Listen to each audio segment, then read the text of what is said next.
The red book में Karl Jung ने अपने इनर स्पेस के बारे में लिखा है। एक दिन 1913 और 1917 के बीच स्पेस साइकेट्रिक कार्ल जुंग एक वाइज ओल्ड मैन का पीछा करते हुए एक चट्टानी रिज पर चढ़े, जब तक कि वे स्टोनहेंज जैसे दिखने वाली एक स्ट्रक्चर तक नहीं पहुंच गए।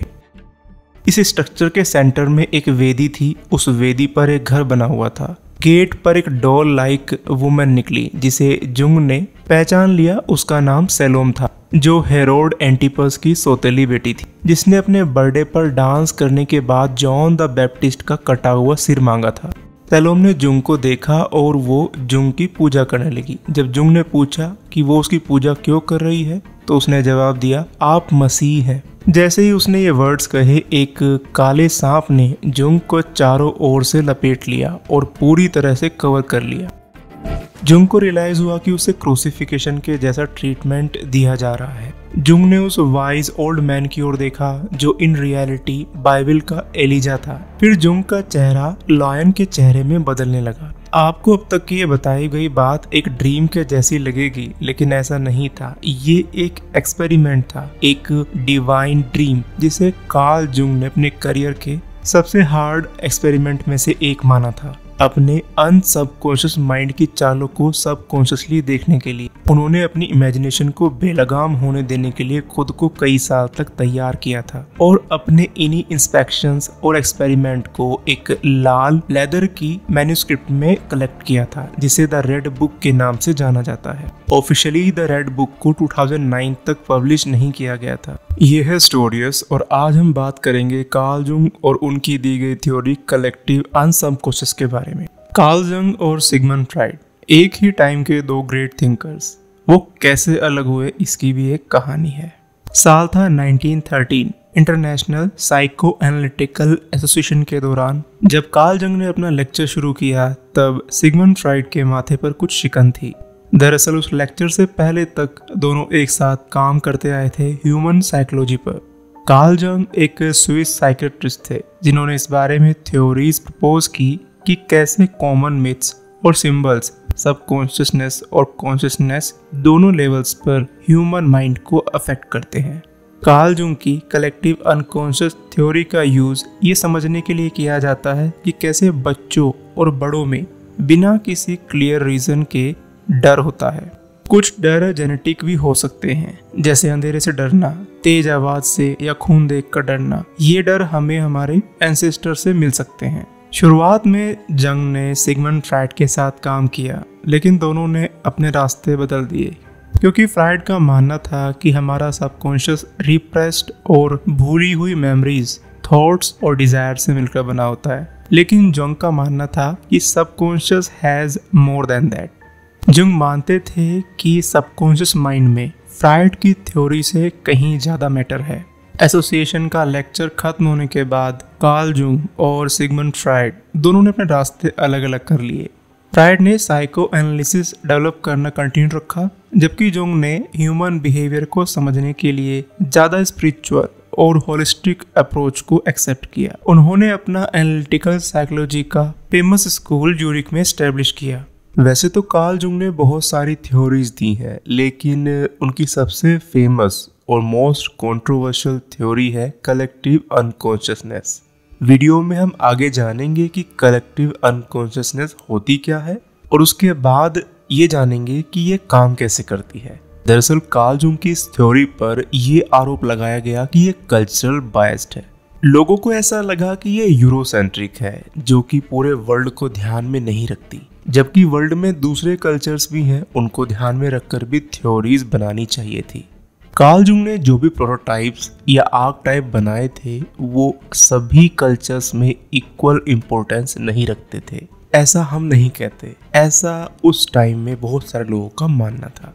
कलेक्टिव अनकॉन्शियस वर्ड आया कहाँ से? ये अनकॉन्शियस माइंड का ही एक पार्ट है, लेकिन ये हमारे पर्सनल एक्सपीरियंसेस से नहीं बनता, बल्कि इनहेरिटेड है। मतलब हमें हमारे बहुत सारे एंसेस्टर्स से मिला है। कलेक्टिव अनकॉन्शियसनेस फर्स्ट टाइम 1916 में जुंग के एक एसे the structure of the unconsciousness में दिखाई दिया था। ये ऐसे फ्रॉइड के रिप्रेस्ड फीलिंग वाले कंसेप्ट और बड़े लेवल पर ह्यूमंस के कलेक्टिव सबकॉन्शियस के बीच में डिफरेंस दिखाता है। चलिए अब जानते हैं कि कलेक्टिव अनसबकॉन्शियस काम कैसे करता है। कलेक्टिव अनसबकॉन्शियस सिंबल्स के रूप में ज्यादा काम करता है। ये प्रोटोटाइप्स, आर्कटाइप, यूनिवर्सल पैटर्न्स और सिंबल्स को रिप्रेजेंट करके ह्यूमन एक्सपीरियंस और इमोशंस को शो करता है। कार्ल जुंग का मानना था कि कलेक्टिव अनसबकॉन्शियस पर्सनल और कल्चरल डेवलपमेंट दोनों में बहुत इंपॉर्टेंट रोल निभाता है। इसमें बहुत सारे आर्कटाइप आते हैं जिनकी चर्चा हम कभी किसी और वीडियो में करेंगे, पर यहाँ मैं आपको इन शॉर्ट इन आर्कटाइप्स के बारे में जरूर बताऊंगा। एग्जाम्पल के लिए हीरो आर्कटाइप, जो कि सेल्फ डिस्कवरी और विक्ट्री का सिंबल है। द सेज आर्कटाइप, जैसे कि गौतम बुद्धा थे, ये नॉलेज का सिंबल है। कार्ल जुंग ने अपनी बुक में 12 टाइप्स के आर्कटाइप मेंशन किए थे। यहाँ तक कि हिस्ट्री में जितने भी आर्टिस्ट रहे हैं या राइटर्स रहे हैं, उन्होंने अपने काम में कलेक्टिव अनसबकॉन्शियस के इन आर्कटाइप्स का यूज किया है। इन आर्कटाइप के बेसिस पर उन्होंने अपने कैरेक्टर्स को गढ़ा है। एग्जाम्पल के लिए लिटरेचर में हीरो आर्कटाइप को होमर के द ओडिसी जैसी पुरानी बुक में और मॉडर्न लिटरेचर J.R.R. टॉल्किन की book the Lord of rings के कैरेक्टर्स में भी आपको हीरो आर्कटाइप की छाप मिलेगी। फेरी टेल से लेके करंट लिटरेचर तक आपको कार्ल जुंग के आर्कटाइप्स हर जगह देखने को मिल जाएंगे। आर्कटाइप्स की पूरी लिस्ट तो नहीं बना सकते और ना ही आर्कटाइप्स के बीच में डिफरेंस को पूरी तरह से क्रिएट कर सकते हैं। फॉर एग्जाम्पल, एक आर्कटाइप है ईगल। इसकी बहुत सारी एक्सप्लेनेशन हो सकती हैं। इसका मतलब ये हो सकता है कि हमारी सोल एक बॉडी को छोड़कर यूनिवर्स के बाकी एरिया से जुड़ रही है, या इसका मतलब ये भी हो सकता है कि कोई आदमी सेक्सुअली इम्पोर्टेंट है। अब मैं आपको कार्ल जुंग के कुछ आर्कटाइप बताता हूँ और उनके ऑपोजिट्स भी। जैसे ओल्ड वाइज मैन आर्कटाइप का ऑपोजिट है ट्रिकस्टर, लाइट आर्कटाइप का ऑपोजिट है डार्कनेस। ऐसे ही आर्कटाइप्स की इन्फिनिटिव लिस्ट है। हम आज बेशक साइंस के युग में जी रहे हों, लेकिन हमारी टेक्नोलॉजी कहीं ना कहीं पुराने टाइम के इवेंट से जुड़ी हुई है। जैसे अगर एरोप्लेन को देखें तो कहीं ना कहीं किसी ने उसकी इमेजिनेशन ईगल से की होगी।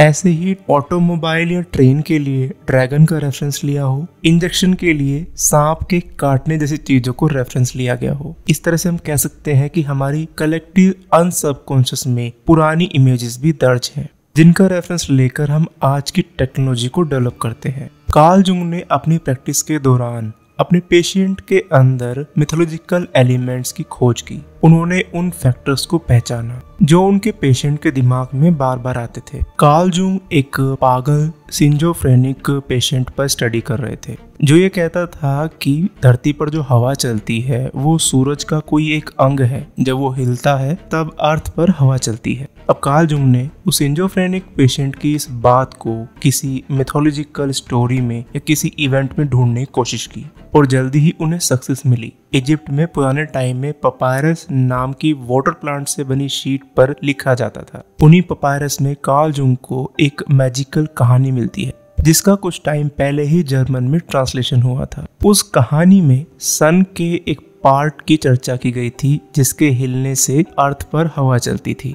अब कार्ल जुंग ने एक कंक्लूजन निकाला कि पेशेंट की सोच और एंशिएंट लिटर्जी कलेक्टिव अनसबकॉन्शियस में एक ही सोर्स से पैदा हुई है।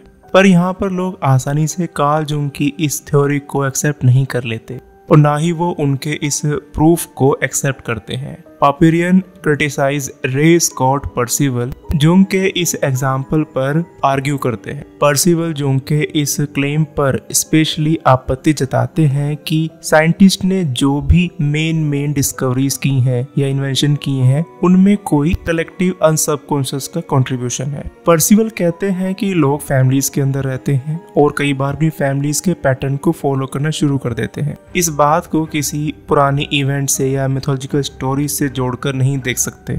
आर्कटाइप की इन्वेस्टिगेशन करने के लिए कार्ल जुंग ने अपने कॉन्शियस माइंड को बंद करके ये देखने का एम रखा कि उनके थॉट्स में क्या आता है। कार्ल जुंग अपने अनसबकॉन्शियस में इतने डीपली उतर जाते थे कि उन्होंने अपनी इमेजिनेशन के अंदर इमेजिनेशन के साथ कॉन्वर्सेशन करना शुरू कर दिया था। कार्ल जुंग की ऑटोबायोग्राफी लिखने वाली और उनकी फ्रेंड बारबरा हन्ना ने कहा कि उन्होंने यह रूल बनाया था कि वो अपने थॉट में आने वाली किसी भी शेप या ग्रुप्स में आने वाली शेप्स को तब तक नहीं जाने देंगे जब तक वो उन्हें ये नहीं बता देती कि वो क्यों आई हैं। कार्ल जुंग ने यह कहा कि कलेक्टिव अनसबकॉन्शियस और कलेक्टिव सबकॉन्शियस में भी डिफरेंस है, जिसके बीच में इंसान अपने आप को लटका हुआ पाता है।